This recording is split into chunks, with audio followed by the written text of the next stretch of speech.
A pleasant day, everyone. So today, I'd like to share a story that taught me something important about myself. And the title of this story is Finishing a Group Project for Our English Subject. The sun shines bright outside our tall building school. It's afternoon hour, lunch break has just ended. One by one of my classmates entered the room as they see the signs of our teacher walking toward to our classroom, while some of us still there, greeting her cheerfully. We all said together, "Good afternoon, Ma'am Candy." Some of us even waved at her. Smiling warmly, she waved too and replied playfully, "Hello, darlings." As the light and happy atmosphere stayed with us, we walked inside with big smiles on our faces. Once everyone was settled, Mom Candy stepped to the front of the room, still wearing her bright smile. She paused for a moment, looked at us with a twinkle in her eyes, and asked in a teasing tone, just like we talked about during our first meeting, "We will behave?" We smiling back at her. Many of us answered together, also some in a normal voice, while others sounded very excited and full of energy.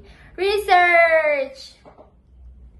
Mom Candy nodded happily. She said, "Very good. So for today, I need leaders for the 6 groups we are going to form." And that's exactly how everything started when Mom Candy chose me to be the leader of one of the 6 groups.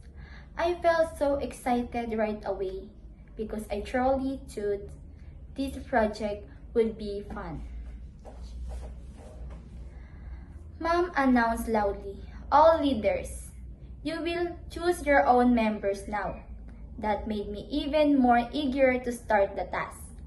When the leaders gathered to pick their own members, it became noisy and everyone was joking around. So to make it fair and easy, we decided to use a spinner. We spun it one by one, and whoever the arrow pointed to became part of our group.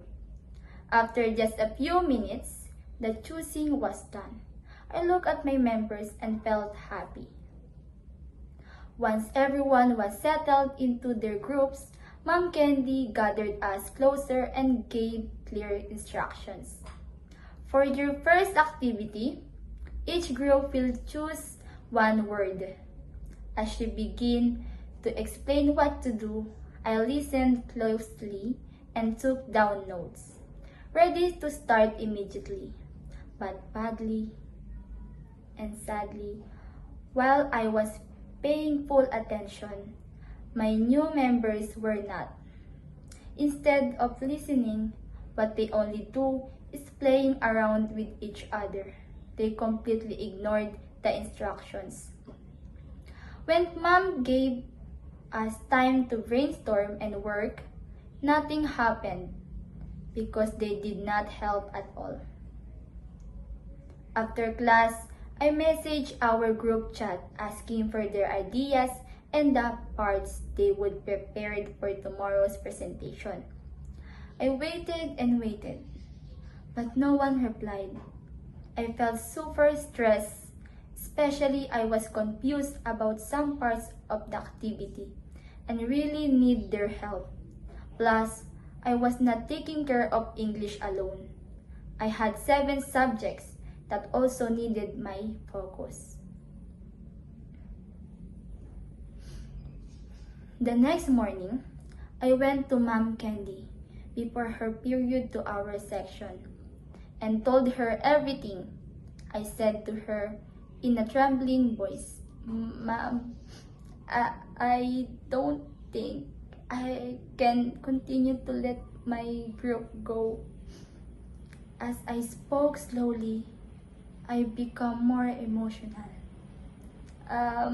Because, Mom, because I took a deep breath to steady myself. I'm the only one doing the work. My eyes started watering as I struggled to keep speaking. They don't really care. They're just playing around with each other. My voice cracked with every word, and the way Mom Candy looked at me, I could see that she truly understood how I felt. She smiled softly while I wiping my tears. She grabbed my wrist and said, "Even me. I noticed it. I see that your other members don't seem to care and this group activity is not important to them." She paused while I kept sniffing. She took a breath and let go of my wrist. "Okay, we will remove your group. I'll split you up into another group." After my conversation with Mom Candy, as I walked, I still felt heavy, even though I should have been happy. When her period started, she did not mention about the splitting up. Instead, she called each group to present, one by one. Other students stood up confidently and shared their work. My group just silently. We had nothing to show. My chest felt tight.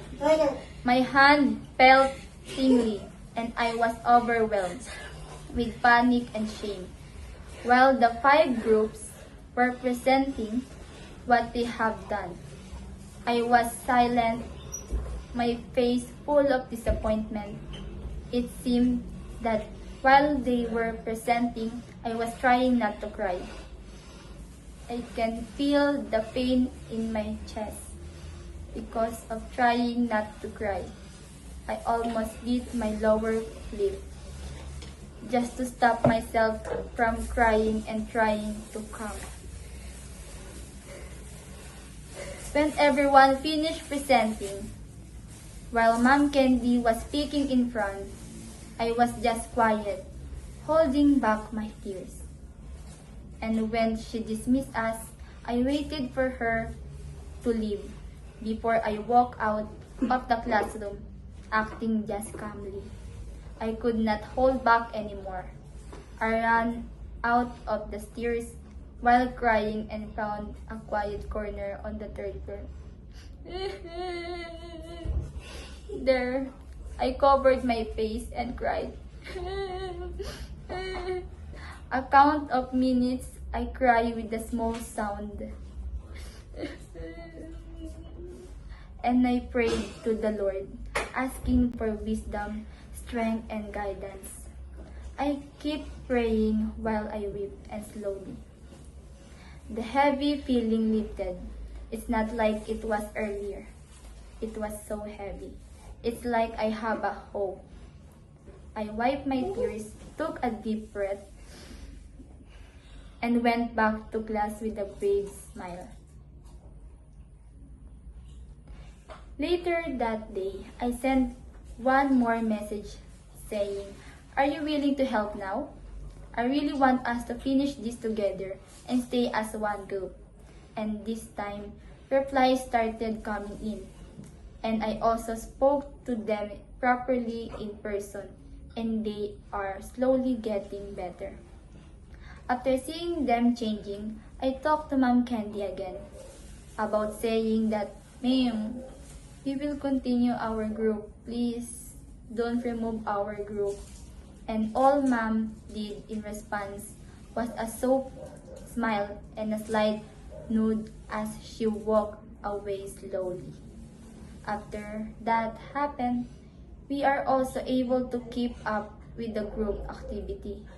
They shared ideas and agreed to help, especially the research title proposal. They studied seriously. While they are studying our research topic carefully, I see them pursuing that we finish the presentation.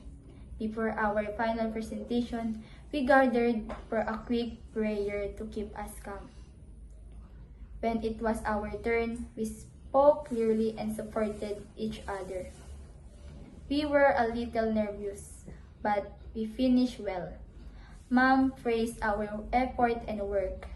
After Mom Candy gave comments to my group and announcing that we got a high score of that, I simply look at my member. I see that they were all smiling. It was obvious that they were proud and I was the same. I felt so relieved and proud. Looking back, I learned that patience and teamwork are very important. Being a good leader means understanding others, not just bossing them around and controlling them. I learned not to give up on my members easily, as like me, that I almost gave up on my group. But I tried to think clearly and pray for guidance for my group and my leadership. Hard work and staying committed to finish together always pays off in the end. So that's all my story, and I hope you guys understand it. So, bye.